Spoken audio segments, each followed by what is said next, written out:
kita hari ini MTC 2. Men tolong cek part 2. Nah ayat ini bilang apa? Berbahagialah orang yang lemah lembut karena mereka akan memiliki bumi. Nah kalau dibalik begini, yang memiliki bumi itu orang yang apa? Lemah lembut. Kira-kira mungkin sih Bapak Ibu. Sekarang kalau ketemu dalam pergaulan nih, ada motor kesing, sing ada lemah. Ada sepeda kesing, kalau anak-anak SD ada sepeda kesing, sing ada lemah. Tapi ini bukan cuma lemah Bapak Ibu, ada lembut lagi di belakang. Itu lemah yang kayak bagaimana tuh? Tapi firman Tuhan bilang apa? Justru orang-orang yang seperti ini yang akan memiliki bumi. Masuk akal sih Bapak Ibu? Masuk akal sih? Masuk akal gak sih Bapak Ibu? Sih masuk akal tuh? Ya orang yang memiliki bumi itu biasanya orang yang kuat, yang strong, yang tegar, yang apa lagi? Yang teguh. Tapi firman Tuhan bilang justru orang yang lemah, bukan cuma lemah, ada tambah di belakang lembut. Mereka akan memiliki bumi. Katong lanjut dulu.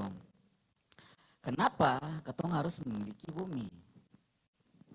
Nonton kan bilang tuh. Nah pertanyaannya kenapa katong harus memiliki bumi Bapak Ibu? Ada yang tahu? Ada yang tahu gak sih? Orang yang lemah lembut akan memiliki bumi. Kenapa katong harus memiliki bumi Bapak Ibu? Jawabannya sederhana. Kalau Bapak Ibu sih bisa memiliki bumi, toh? Nah kalau namanya milik itu berarti gini, beta punya hak di situ, beta berkuasa. Jadi kalau HP ini milik beta, toh beta berhak menggunakannya, beta berkuasa mau bikin apa saja, betul? Orang lain yang berhak. Itu kira-kira beta bisa mendefinisikan kata milik. Nah kalau berarti katong kalau miliki bumi berarti apa? Katong harus berkuasa atas bumi. Nah kenapa katong harus memiliki bumi? Firman Tuhan bilang, karena gini, memiliki bumi adalah proses, kita ulang lagi Bapak Ibu, memiliki bumi adalah proses gini, proses di mana katong menuju kepada kepemilikan Yerusalem yang baru.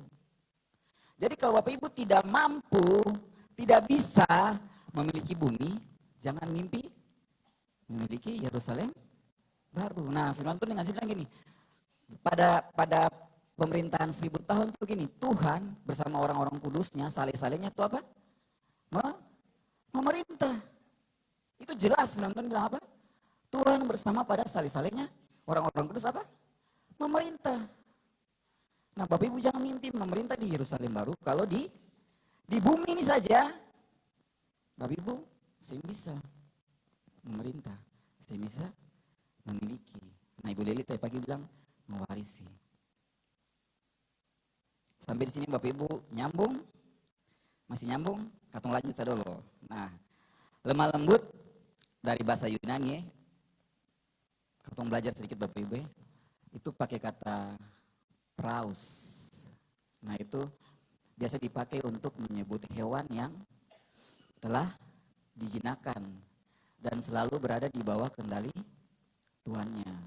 Nah kalau Bapak Ibu lihat di Dubai sana tuh dong peliharaan tuh bukan kambing, bukan kucing, bukan ayam, bukan bebek. Dong peliharaan sana tuh harimau, singa.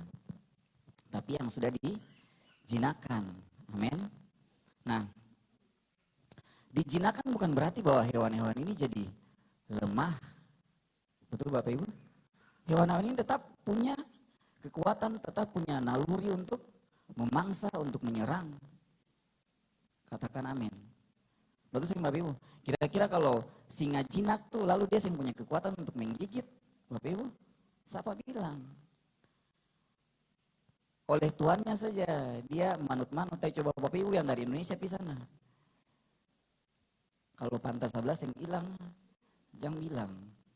Toh? Sing usah bilang singa. Anjing yang sujinak saja, orang pun anjing, lalu ketemu datang di orang itu ke rumah, memancang kata sentaku anjing, coba.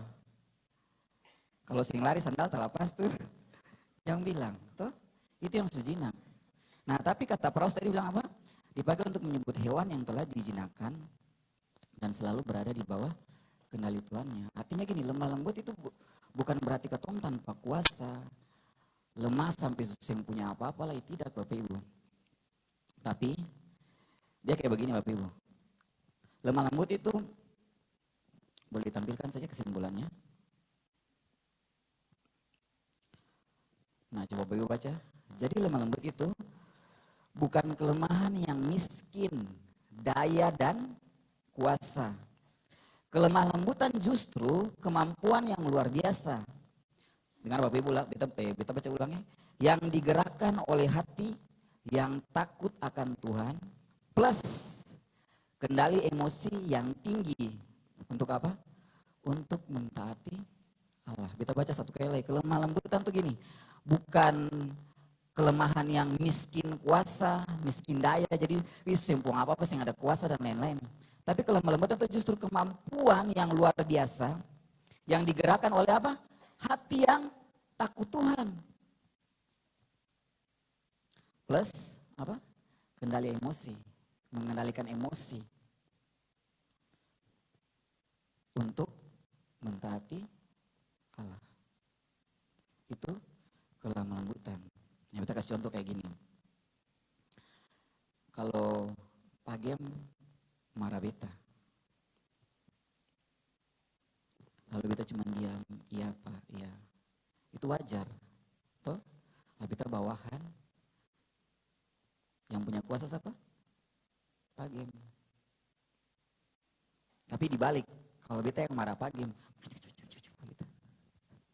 lalu Pagem cuman gosok-gosok dada lalu diam. Ya, dan kenyong, Tuhan Yesus memberkati. Itu lemah lembut. Punya kuasa, punya power. Betul? Punya kuasa, punya power, punya kekuatan untuk hantam balik. Tapi tidak digunakan. Tidak digunakan bukan karena takut, bukan karena gentar, tidak. Tapi apa? Supaya apa? Kuasa Tuhan, kasih Tuhan jadi nyata. Itu lemah lembut Bapak Ibu. Kita waktu belajar ini luar biasa.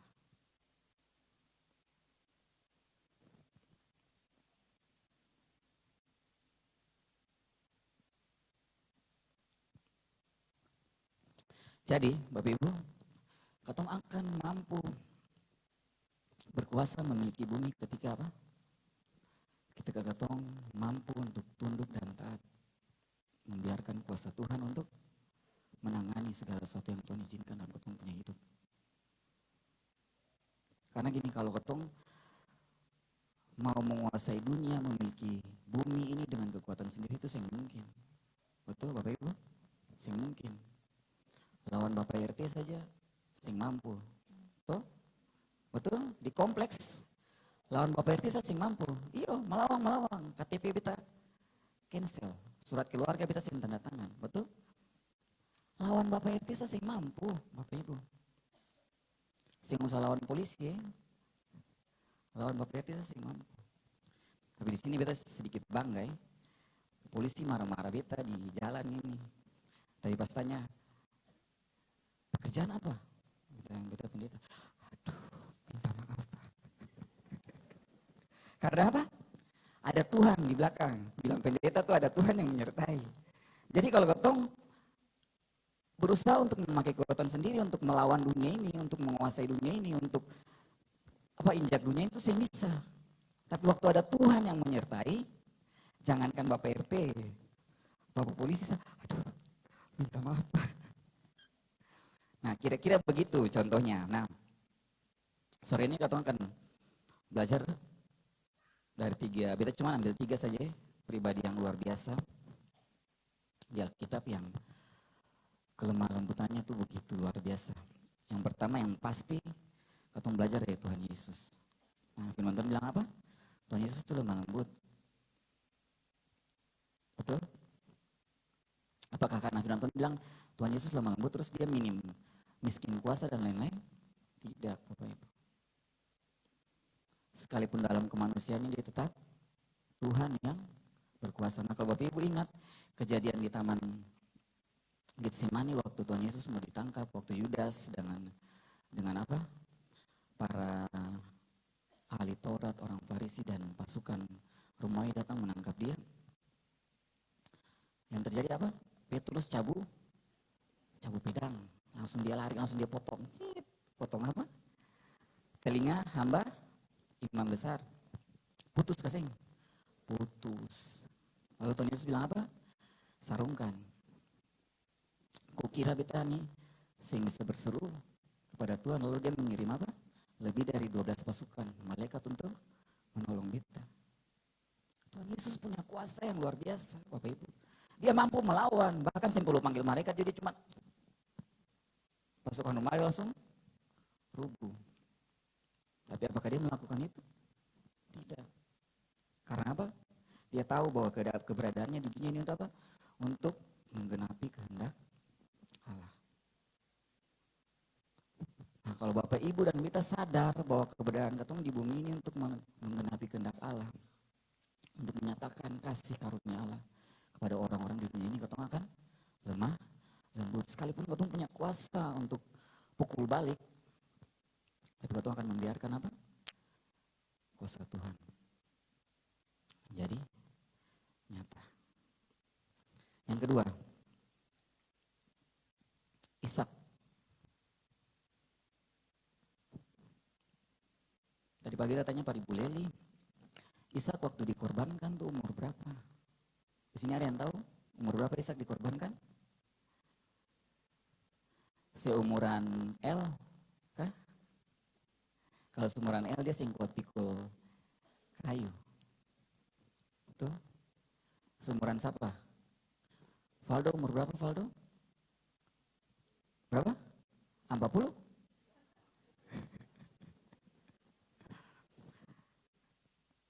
Waktu Ibu Leli cari-cari di internet, di Fakta Israel, ternyata Ishak waktu diserahkan, waktu dipersembahkan oleh Abraham umur berapa Ishak? Abraham yang tahu. Ishak dipersembahkan tuh umur 33 tahun Bapak Ibu. Kita pas dengar ini, luar biasa. Ishak dipersembahkan tuh umur 33 tahun Bapak Ibu, lebih tua 3 tahun dari Valdo yang polisi sana tuh Bapak Ibu. Masuk akal sih Bapak Ibu. 33 tahun.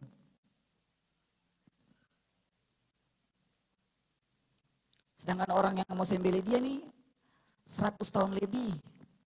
Opa-opa. Waktu Abraham mau ikat dia, kira-kira dia bisa pukul Abraham kasih Bapak Ibu? 33 tahun Bapak Ibu. Apakah dia punya kekuatan untuk melawan Bapak Ibu? Ada sini yang 33 tahun boleh angkat tangan, 33 tahun. Ya Ibu Wisi. Yang laki-laki boleh. 33 tahun sama? Sengaja? Sengaja. Sudah Valdo lebih 3 tahun. Dia punya kekuatan, punya kemampuan untuk menghajar balik. Kira-kira Bapak mau potong kita? Coba Bapak Ibu yang 33 tahun, saya 30 tahun. Lalu orang taruh pisau di batang leher. Bikin apa? Makabas kesing. Makabas. Selama ini orang cuma bahas Abraham, kata Abraham punya hati yang luar biasa mempersembahkan anak satu-satunya. Tapi dong lupa bahwa Ishak yang 33 tahun kalau dia melawan bagaimana? Abraham bisa persembahkan ke Sing usah tunggu sampai mau potong baru bilang pikul kayu lah ketompi sana, baru mau taruh di ini. Kalau dia pukul balik anak-anak sekarang. Tuh Bapak Ibu, 33 tahun Bapak Ibu. Tapi apa? Dia membiarkan kehendak Allah terjadi. Padahal dia punya kemampuan untuk melawan. Ishak. Yang ketiga, Daud. Nah kalau bicara Daud nih kita selalu ingat Bapak Abraham nih. Satu kali Ibu Leli khotbah sini lalu Ibu Leli bilang kata, Mereka bersungut, barang apa? Makanan begini, begitu bersungut. Lalu pas kita turun ibadah dua, Bapak Abraham di bawah langsung dia bilang begini, itu lama-lama sing masuk tanah Kanaan. Beta lewat sebab ibu, tapi sampai kamar mandi pas beta ada kincing beta dalam hati. Dia bisa bilang beta sing masuk tanah Kanaan. Itu bagaimana? Langsung beta sambil kincing beta ingat. Oh iya, Abraham juga sing masuk tanah Kanaan. Dia cuma dapat janji. Langsung beta keluar beta bilang, oh dia cuma dapat janji. Lalu satu kali di meja makan, beta bilang dia lah, mesti hati-hati dengan nama-nama Abraham ini. Karena dengan jelas firman Tuhan tulis bahwa Abraham itu pembantu saja sikat. Tuh, Hagar tuh pembantu Bapak Ibu. Dia sikat. Jadi Ibu Hedi hati-hati. Jangan pakai pembantu di rumah. Bapak Ibu ternyata dia balas beta, dia bilang kata, iyo Daud. Jangankan pembantu, istri orang sah, dia sikat. Langsung beta diam sama Bapak Ibu, beta bilang habis beta. Dalam peristiwa Bathseba Bapak Ibu, jadi itu musim perang, Bapak Ibu, jadi raja-raja dengan dia pasukan semua sedang pergi perang. Lalu Daud jalan-jalan di atas soto. Lalu apa? Dia lihat perempuan ada mandi.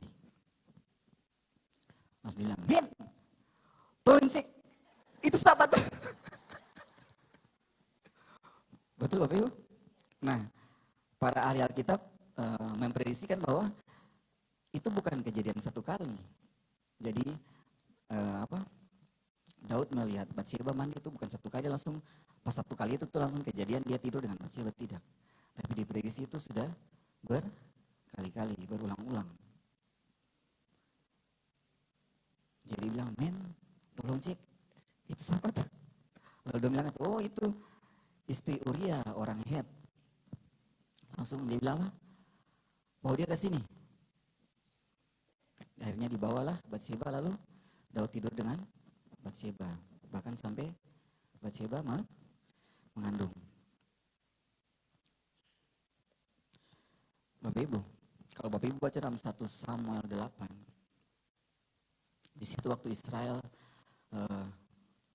memberontak terhadap Tuhan, mereka tidak mau lagi dipimpin langsung oleh Tuhan, mereka minta raja. Lalu akhirnya Tuhan tunjuk Saul, suruh Samuel untuk mengurapi Saul. Di situ Tuhan bilang Pak Samuel hak sebagai raja Israel. Nanti kalau Ibu baca pulang di 1 Samuel 8, di situ dia bilang gini, tapi Israel mesti tahu bahwa waktu dong minta raja tuh, dong anak perempuan, dong anak laki-laki akan diambil sebagai pencampur ini, sebagai itu tukang masak. Anak laki-lakinya tuh diambil sebagai pasukan, sebagai orang yang lari di muka kereta. Tuh, tanah akan diambil, itu jadi hak raja. Bukan cuma itu, segala hasil yang terbaik 10% itu menjadi hak raja. Bahkan kalau Bapak Ibu baca di bagian terakhir, Tuhan bilang begini, bahkan kamu sendiri, kamu di sini Israel Bapak Ibu, kamu sendiri akan menjadi budaknya. Nah, kalau katong berpegang pada 1 Samuel 8, Daud waktu suruh ambil Bathseba, siapa mau larang?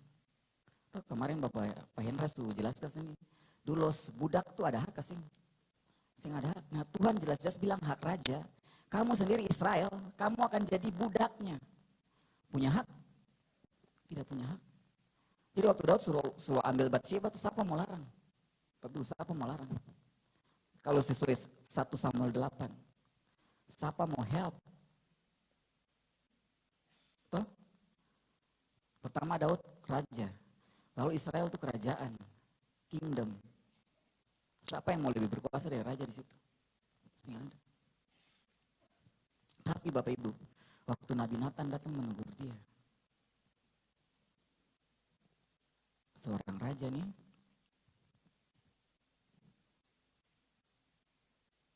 Daud ada bilang, pasukan tembak dia mati. Bilang begitu. Dengan kerendahan hati. Apa? Daud mengakui dosanya. Bukan cuma mengakui. Daud apa? Bertobat.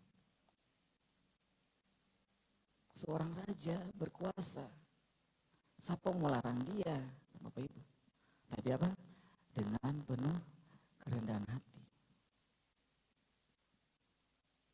Daud apa? Mengaku dan bertobat. Bahkan Daud tidak mengeraskan hati. Luar biasa Bapak Ibu.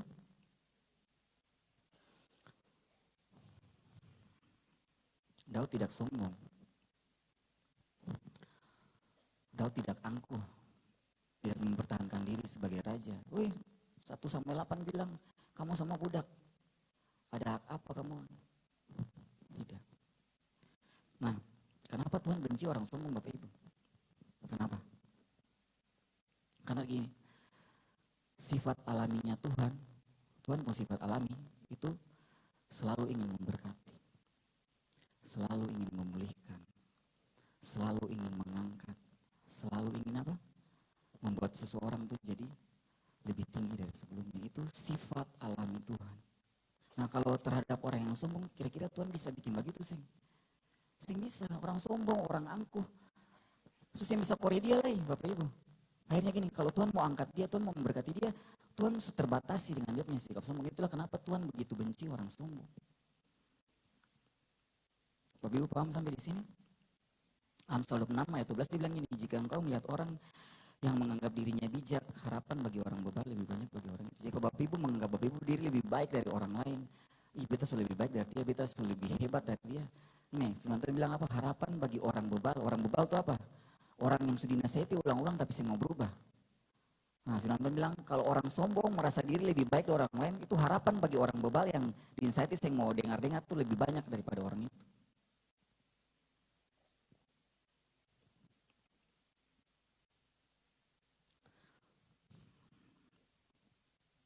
Nah kemarin nih, Ibu Lili sempat bersaksi tentang kita punya perjalanan hidup ya. Ya sama seperti Daud, kita pernah jatuh dalam pornografi. Tuh. Nah kalau bicara pornografi ini kayak sesuatu yang tabu begitu, kayak yang bagaimana begitu ya. Tapi kalau mau jujur, kita tanya dalam ruangan ini, yang saya pernah nonton film porno dan lihat gambar porno siapa? Angkat tangan coba.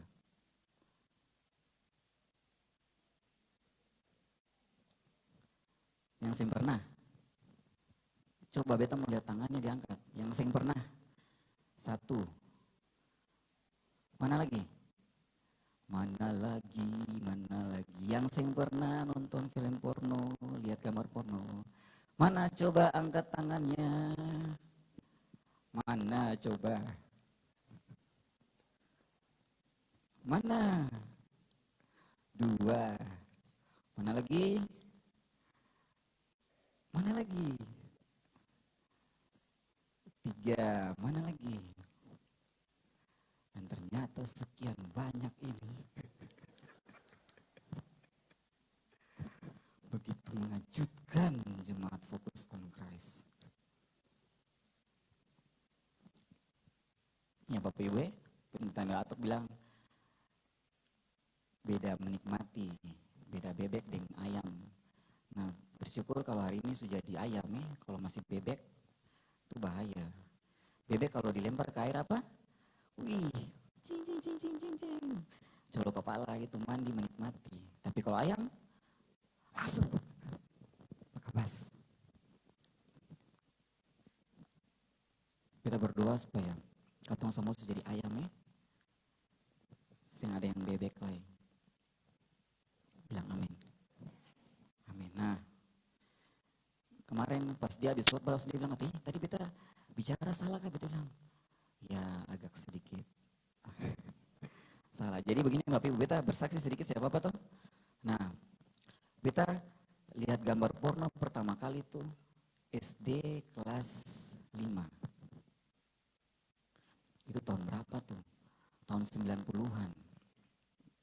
Nah, jadi beta memaklumi kalau hari ini banyak yang saya angkat tangan waktu ditanya gitu ya, karena sekarang lebih canggih tuh. Dulu saya belum ada HP, SD kelas 5 lah. Sekarang yang semuanya gampang, semuanya mudah. Nah, ditambah beta kuliah di Jogja tahun 2000 kah? Kalau saya nggak salah.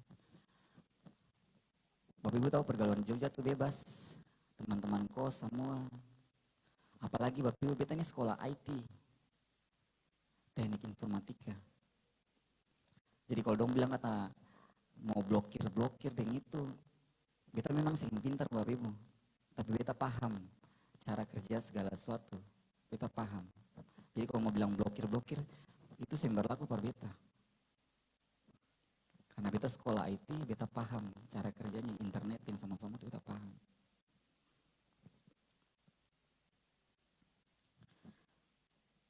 Sampai menikah 2015. Dan ternyata gini Bapak Ibu, pornografi, toh, nonton film porno, masturbasi, onani, itu sing bisa diselesaikan dengan menikah. Betul? Betul gak sing? Banyak orang yang menikah juga melakukannya. Betul gak sing? Siapa tuh? Ya betul, ini kesaksian tuh. 2016, ya 2016. Satu kali kita merasa takut yang bagaimana begitu, yang bisa di ini kayak sampai keringat dingin sampai begitu. Lalu yang kemarin Ibu Leli bilang itu kejadian itu sebenarnya ada 3 kali. Satu kali kita rasa takut, langsung kita suruh dia berdoa. Lalu satu kali lagi pas dia sudah tidur langsung kita buka HP pas mau lihat gambar-gambar yang sering nono nih. Tiba-tiba langsung dia kaget bangun Bapak Ibu. Langsung beta kaget, beta taruh HP cepat-cepat, tapi terlambat.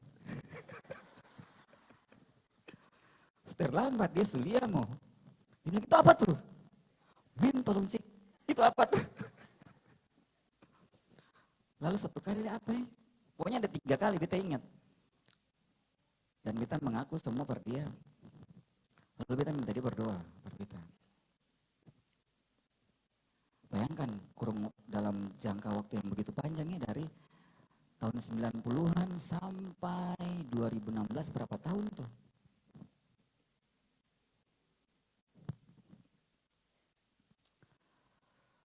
Dan kurang waktu yang begitu panjang, bukan beta tidak pernah ditegur oleh firman Tuhan. Tuh, Bapak Ibu, bukan beta tidak pernah ditegur oleh firman Tuhan. Tapi yang mungkin sepanjang itu kita mengeraskan hati, bahkan untuk mengaku dosa, untuk terbuka, untuk bagaimana ini pelayan Tuhan, apalagi sudah jadi pendeta baru kayak begitu tuh, bagaimana begitu? Tuh Bapak Ibu, orang pasti begitu tuh, kalau beta singers, beta pemain musik, kalau beta seperti itu, lalu orang tahu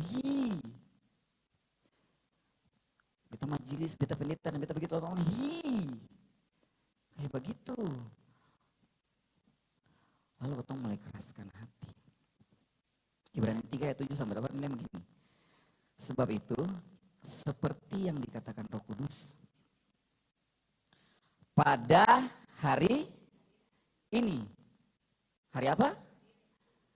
Hari besok? Hari apa? Hari ini.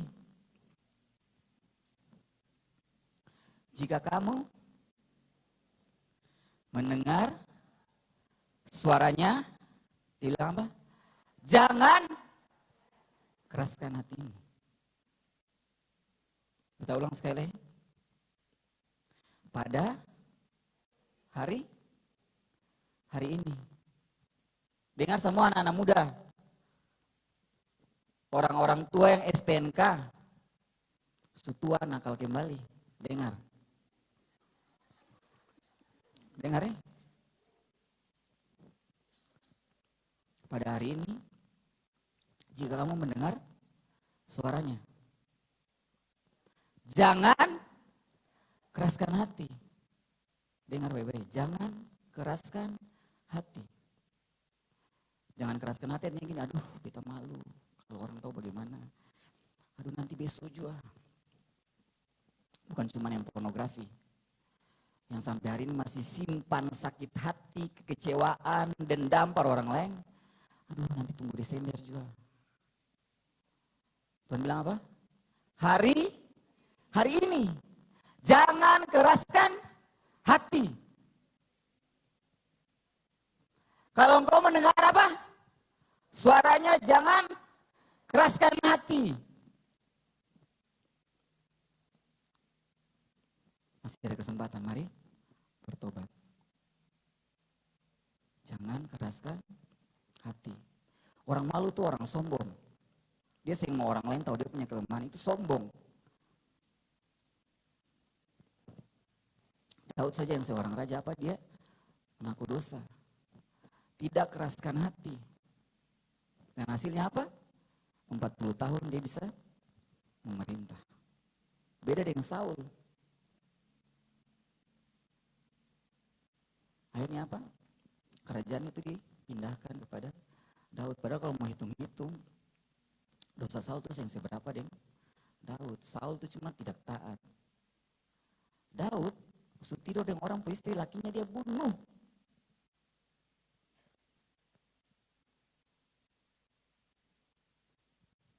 Tapi dia tidak mengeraskan hati. Nah, hasil dari kelemah lembutan itu penyertaan Tuhan yang luar biasa.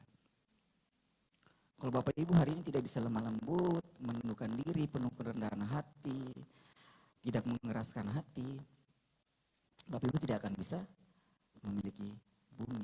Nah, kalau Bapak Ibu tidak bisa memiliki bumi, jangan pernah bermimpi memiliki apa? Yerusalem baru. Amin. Tuhan Yesus memberkati. Mari Bapak Ibu.